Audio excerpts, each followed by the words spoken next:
Just a couple of hours, the polls will open for today's critical primary runoff election. And there are several big races on the ballot, including U.S. Senate and State Attorney General. Our Chris Oddie joining us live with what you need to know if you're casting a ballot today. Good morning, Chris.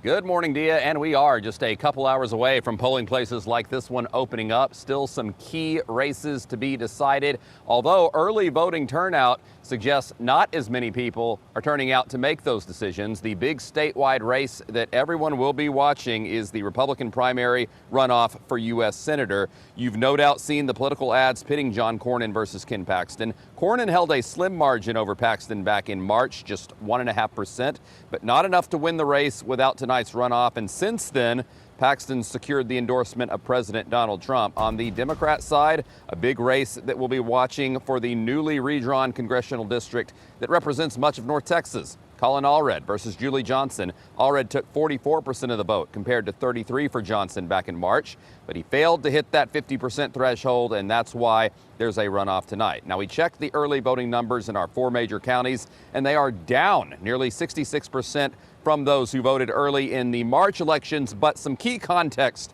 to those numbers. The early voting period is shorter for the runoffs, just 5 days long compared to 2 weeks. And even though runoffs do typically see lower voter turnout, this year's Republican Senate race did drive better early voter turnout compared to past runoffs. Now, the polls open at 7 in the morning. They close 7 p.m. So if you're heading out, make sure you know where you're going and what you need to bring. You can check out our voter guide on WFAA.com/vote.